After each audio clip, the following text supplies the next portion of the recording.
Bonjour chers élèves, nous allons vous présenter une activité de langue destinée aux élèves de la première année du baccalauréat. Il s'agit d'une activité qui s'inscrit dans le 3e module autour du dernier jour d'un condamné, le roman à thèse de Victor Hugo.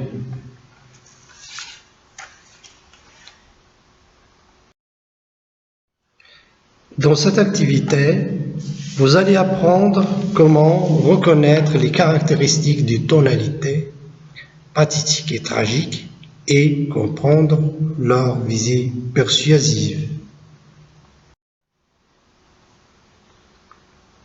On va commencer maintenant par l'étape de l'observation et de la compréhension des supports.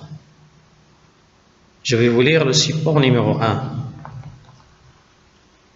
Marie, ai-je dit, ma petite Marie. Je la serrai violemment contre ma poitrine enflée de sanglots. Elle a poussé un cri. Elle a poussé un petit cri. Oh, vous me faites du mal, monsieur, m'a-t-elle dit. Monsieur, il y a bientôt un an qu'elle ne m'a vu, la pauvre enfant. Il m'a oublié, visage, paroles, accent. Et puis, qui me reconnaîtrait avec cette barbe, ces habits et cette pâleur? C'est un extrait du chapitre 43 du dernier jour d'un condamné. Je vous lis maintenant les questions. Vous allez prendre votre temps pour y réfléchir. La première question. Qui parle à qui? C'est le condamné qui parle à sa fille Marie. La deuxième question. La fille arrive-t-elle à reconnaître son père? Non. Que ressent le père suite au rejet de sa fille? Il ressent le sentiment de la souffrance. Quels sont les moyens utilisés dans l'extrait pour exprimer ce sentiment?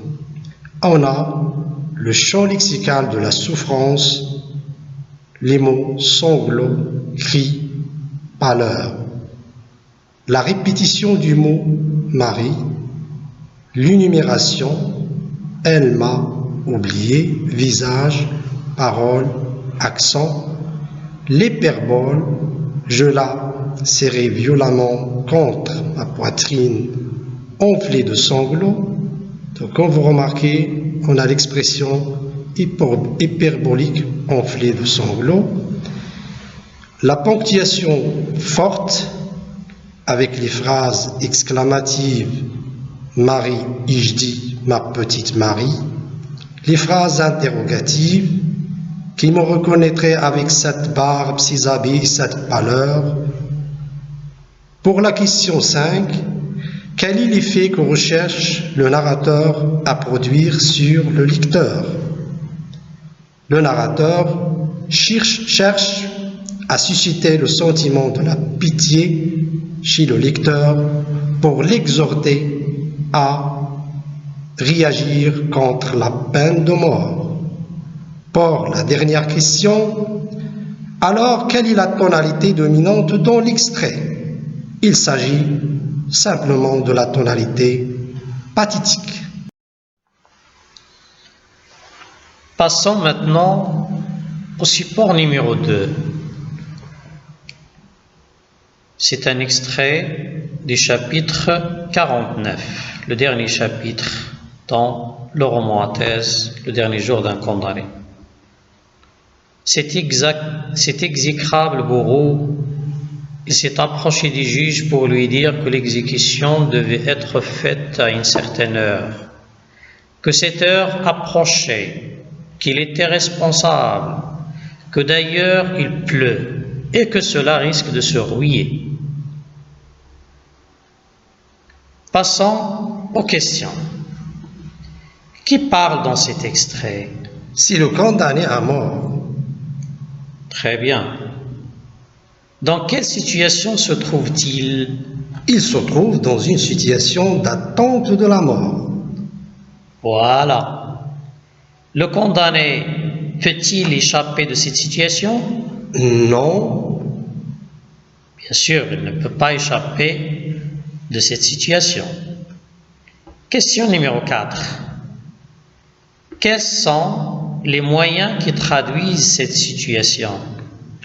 On a premièrement le champ lexical de la mort, représenté dans l'extrait par bourreau, exécution, cette heure approchée, et l'hyperbole, cet exécrable bourreau. La question numéro 5. Quelle est la visée de cet énoncé? Le narrateur cherche à pousser le lecteur à réfléchir sur la situation tragique du personnage. Parfait. Numéro 6. Donc, de quelle tonalité s'agit-il? Il s'agit de la tonalité tragique. Excellent. Après l'observation et la compréhension des deux supports, on va essayer maintenant de définir ensemble les deux tonalités. La tonalité pathétique et la tonalité tragique. En ce qui concerne la tonalité pathétique, elle se caractérise par l'emploi du champ lexical des sentiments de la souffrance, l'emploi des phrases exclamatives et interrogatives, la mise en œuvre des figures de style comme l'hyperbole, la répétition. Pour la visée de cette tonalité, elle est persuasive et elle consiste à pousser le lecteur à agir. Pour la tonalité tragique, elle se caractérise par la présence des champs lexicaux de la mort et de la fatalité, l'emploi des figures rhétoriques comme l'hyperbole, la répétition, et ce registre littéraire vise à inspirer le sentiment de la peur devant des forces supérieures où l'homme est présenté comme un être faible.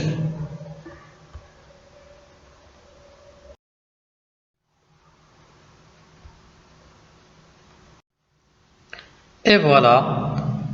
Maintenant, on va voir si vous avez bien compris cette activité par le biais de cette tâche. Identifier la tonalité dominante dans chaque extrait tout en dégageant la visée et les moyens utilisés dans chaque énoncé. Je vais vous lire l'énoncé numéro 1. Il s'agit d'un extrait du dernier chapitre du roman à thèse, Le dernier jour d'un condamné. Ma grâce, ai-je répété, ou par pitié 5 minutes encore. Qui sait, il viendra peut-être. Cela est si horrible à mon âge de mourir ainsi. Des grâces arrivent au dernier moment, on l'a vu souvent. Et à qui fera-t-on grâce, monsieur, si ce n'est à moi? L'énoncé 2. Claude avait donc habituellement faim dans la prison de Clairvaux. Il avait faim, et c'était tout. Il n'en parlait pas, c'était sa nature ainsi. Un jour, Claude venait de dévorer sa maigre pitance. Il s'était remis à son métier, croyant tromper la faim par le travail. Un jeune homme, pâle, blanc, faible, vint se placer près de lui. « Que veux-tu » dit-il enfin brusquement. « Que tu me rendes un service, dit timidement le jeune homme. « Quoi » reprit Claude. « Que tu m'aides à manger cela. J'en ai trop. » une larme roula dans l'œil hautain de Claude. C'est un extrait de Claude Gueux de Victor Hugo. Mes chers élèves, avez-vous bien répondu aux questions? Voici les réponses. En ce qui concerne l'énoncé numéro 1, la tonalité dominante, c'est la tonalité tragique. Les moyens qui sont utilisés dans cet extrait, il y a la présence du champ lexical de l'effroi, comme peur, dernier moment, mourir, horrible. Il y a une ponctuation forte dans les phrases exclamatives, comme il viendra peut-être, cela est si horrible de mourir ainsi. Dans les phrases interrogatives, comme qui sait et à qui fera-t-on grâce si ce n'est à moi? Voyez, en ce qui concerne la répétition de ma grâce, elle est répétée 2 fois. Il y a également l'hyperbole, cela est si horrible. Pour la visée, c'est pousser le lecteur à réfléchir sur la situation tragique du condamné quelques moments avant son exécution. Concernant l'énoncé 2, la tonalité dominante dans cet énoncé, il s'agit de la tonalité pathétique. Et pour les moyens utilisés pour cette tonalité, on a le champ lexical de la souffrance. On trouve dans l'extrait les termes fin, larmes et le syntagme nominal pauvre pitance. On a également l'énumération. Un jeune homme pâle, blanc, faible.